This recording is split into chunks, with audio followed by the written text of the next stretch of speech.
స్వామీజీ, ఆ, మనకి పరబ్రహ్మతత్వము అంటారు కదా, ఆ పరబ్రహ్మతత్వాన్ని తెలుసుకోవాలంటే ఏమి చేయాలి? జీవితంలో మనం ముఖ్యంగా తెలుసుకోదగినటువంటిది ఈ పరబ్రహ్మతత్వమే. ఎందుకు తెలుసుకోవాలంటే అది మన యొక్క నిజ స్వరూపం. దాన్ని తెలుసుకొని చక్కగా సాధన చేసినట్లయితే జనన మరణాలు లేకుండా భగవంతుడిలో ఐక్యమైపోతాం. దాన్ని మోక్షం అని అంటారు. ఆ మోక్షం అంటే ఎలా ఉంటుందంటే ఆత్యంతిక దుఃఖ నివృత్తి, పరమానంద ప్రాప్తి రూపంగా ఉంటుంది. దుఃఖం అనేది ఉండనే ఉండదేక ఆ మోక్షాన్ని పొందిన వాళ్ళకి ఎప్పుడు ఆనందంగా ఉండిపోతారు అన్నమాట. అందుకని ఈ పరబ్రహ్మతత్వాన్ని తెలుసుకొని ఆ మోక్షాన్ని పొందటమే మానవత్వానికి ధీరత్వం అని కఠోపనిషత్తులో యమధర్మరాజు చెప్తున్నాడు. ఈ విధంగా నేను పరమాత్మని తెలుసుకుంటే ఆయనకు ఒక బిరుదునిస్తున్నాడు. కశ్చిత్ ధీర ప్రత్యేగాత్మానమైక్షత్ ఔరుత చక్షు అమృతత్వమిచ్చన్. ఎవరైతే గురువుల దగ్గర ఈ వేదాంత విచారణ చేసి నేను ఈ శరీరం కాదు, జీవుణ్ణి కాదు, ప్రాణ మనోబుద్ధులు కాదు, నేను సాక్షాత్తుగా పరమాత్మని అని ఎవరైతే తెలుసుకుంటారో వాడిని ధీరుడు అని ఒక బిరుదునిస్తున్నాడు. కాబట్టి మా శాస్త్రి గారు అద్భుతమైనటువంటి ప్రశ్న అడిగినారు. ఇది బ్రహ్మాస్త్రం లాంటి ప్రశ్న. శభాష్. స్వామీజీ, ఈ పరబ్రహ్మ తత్వాన్ని తెలుసుకోవడానికి చేయవలసిన సాధన, విచారణ ఏ విధంగా ఉండాలి? ప్రతి మానవుడికి వారి యొక్క మనస్సులో, అంటే అంతఃకరణం అంటారు, అంతఃకరణంలో మనస్సు, బుద్ధి, చిత్తం, అహంకారం అనే 4 ఉంటాయి. వీటిని అంతరింద్రియాలని కూడా అంటారు. ఈ మనస్సులో సాధారణంగా ప్రతి వారికి 3 దోషాలు ఉంటాయి అని వేదాంత శాస్త్రం చెప్తుంది. 1 మలము, 2 విక్షేపము, 3 ఆవరణ. మలము అంటే పాపం. జన్మాంతరాల్లో తెలుసో తెలియకో ఏవైనా పొరపాట్లు చేస్తుంటారు, దాన్ని మలమని అంటారు. మనసు భగవంతుని యందు ఉంచాలి అని అంటే చంచలత్వంగా అటు ఇటు పరుగులెత్తూ ఉంటుంది, దాన్ని చంచలం అంటారన్నమాట, విక్షేపం అంటారన్నమాట. 3వది ఆవరణ. మనం తెలియక ఈ దేహాన్ని నేను నాది అనుకుంటున్నాం, కానీ తెలుసుకున్న తర్వాత ఇది నేను కాదు, నాది కాదు, మరి ఎవరిది అని అంటే పంచభూతాలది. భూమి, జలము, అగ్ని, వాయువు, ఆకాశం, ఈ 5 కలిసి శరీరం ఏర్పడింది. ఇది నేను కాదని ఎలా తెలుసుకోవాలి అని అంటే శరీరం తెలియబడుతుంది. తెలుసుకునే మీరు శరీరం కంటే వేరుగా ఉంటారు.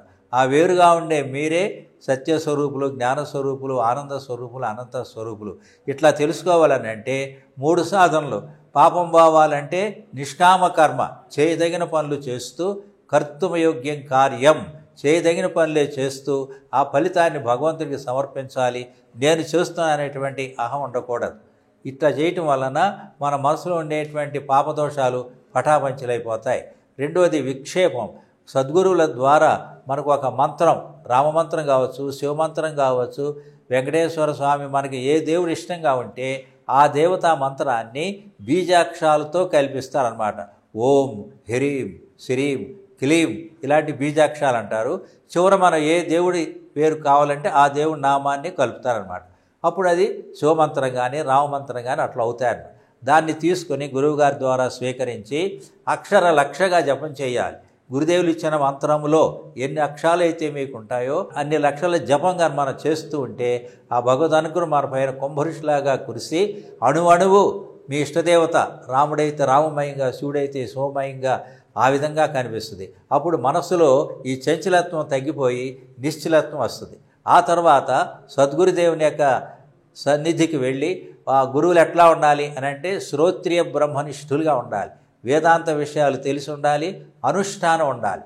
అటువంటి గురువుల దగ్గరికి వెళ్ళి చక్కగా ఆశ్రయించితే, గురుదేవ నేను ఎవరిని, నా నిజస్వరూపం ఏమిటి, పరమాత్మ అంటే ఏమిటి, జగత్ అంటే ఏమిటి అని అడిగితే వాళ్ళు, అయ్యా నువ్వు శరీరం కాదు, నువ్వు సాక్షాత్తుగా పరమాత్మవి, ఇది జగత్తు కాదు, కనిపించే పూర్ణమైన పరమాత్మ.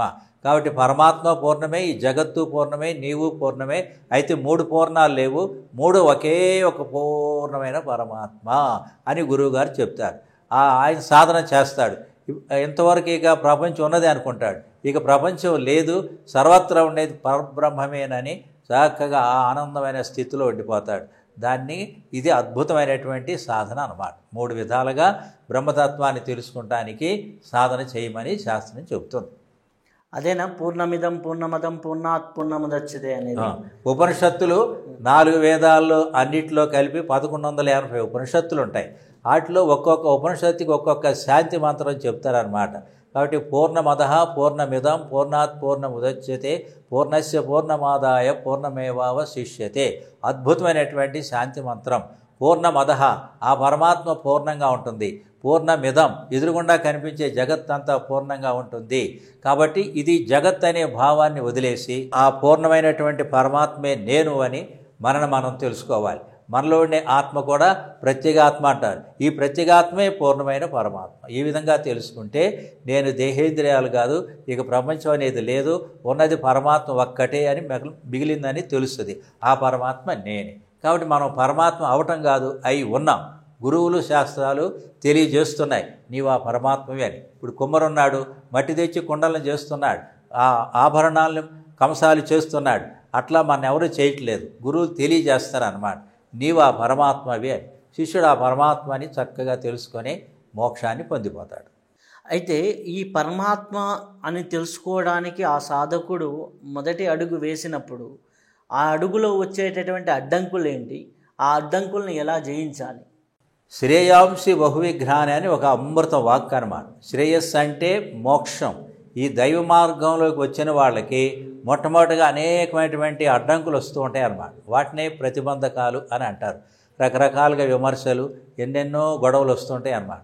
వాటిని ధైర్యంగా మనం ముందుకు వెళ్ళిపోయినట్లయితే దేవతల యొక్క అనుగ్రహం, దేవుడి యొక్క అనుగ్రహం కలిగి ఈ విఘ్నాలు అనేవి తొలగిపోతాయి అన్నమాట. అయితే ఈ విఘ్నాలు ఎవరు చేస్తారు అని అంటే చిన్న చిన్న దేవతలు ఉంటారు కదా, వాళ్ళు చేస్తారు. ఎందుకు చేస్తారు అని అంటే వీళ్ళు సాధువులైపోతే మనకి హోమాలు యజ్ఞాలు చేయరు కనుక, మనకి హవిస్సు ఉండదు కనుక, అందుకని వాళ్ళని వెళ్ళలేకుండా ఉండాలి అని మొట్టమొదటిలో విఘ్నాలు కలిగిస్తారు. ఈ సాధకుడు ఎప్పుడైతే గట్టిగా ఉంటాడో ధైర్యంగా ముందుకెళ్ళిపోతాడు.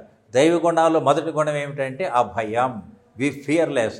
నిర్భయంగా నువ్వు ముందుకు వెళ్ళిపో, గో అహెడ్ అని చెప్పి శాస్త్రం చెబుతోంది. ఎప్పుడైతే ధైర్యంగా మనం వెళ్ళిపోతాం, విఘ్నాలు లెక్క చేయకుండా, అప్పుడు దేవతలు భయపడిపోయి ఈయనకి భగవదానుగ్రహం కలిగింది, ఈ జోనికి పోకూడదని ఇక విఘ్నాలు తగ్గిపోతాయి. కాబట్టి ముఖ్యంగా ధైర్యం ఉండాలి. స్వామీజీ, మీరు వచ్చేసి ఇప్పుడు ధైర్యంగా ముందుకు వెళ్ళాలి అన్నారు. ధైర్యంగా ముందుకు వెళ్తారు, ధైర్యం ఉంటుంది, కానీ ఇంద్రియ నిగ్రహం అనేది ఉండదు కదా. ఇంద్రియ నిగ్రహాన్ని సాధించుకోవాలంటే సాధకుడు ఏ కోణంలో కృషి చేయాలి? భగవంతుడు చెప్తున్నాడు గీతలో, దుఃఖాలయం అశాశ్వతం.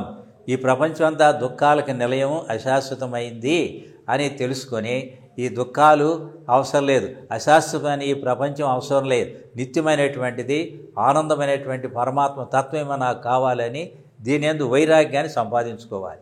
వైరాగ్యం అంటే దోష దృష్టితో వైరాగ్యాన్ని సంపాదించుకోవాలి. ఇప్పుడు ప్రపంచంలో మీరు ఎవరిని పరిశీలించినా కూడా వాళ్ళు ఏదో ఒక ఇబ్బందులు, కష్టాలు, దుఃఖాలు చెబుతూనే ఉంటారు. కాబట్టి దుఃఖాలయం అశాశ్వతం, దుఃఖాలకు నిలయము అశాశ్వతం అటువంటిది అన్నమాట. అంతేకాకుండా శరీరానికి జబ్బులు వస్తాయి, మానసిక వ్యధలు వస్తుంటాయి. మనం ఎంత మంచిగా ఉండా ఇతరుల చేత కష్టాలు వస్తుంటాయి. తర్వాత దేవతల వలన కొన్ని పిడుగులు పడటం, వరదలు రావటం, కరువులు రావటం, ఇట్లా భూకంపాలు రావటం, ఇలాంటి దుఃఖాలు ఎన్నో ఉంటాయి. కాబట్టి ఇవన్నీ దుఃఖాలని తెలుసుకొని ఇక చాలు, ఎన్నో జన్మల్లో ఎన్నో అయిపోయినాయి అని దానికి బ్రేక్ ఇచ్చి ఈ సాధన వైపు జంప్ చేయాలి.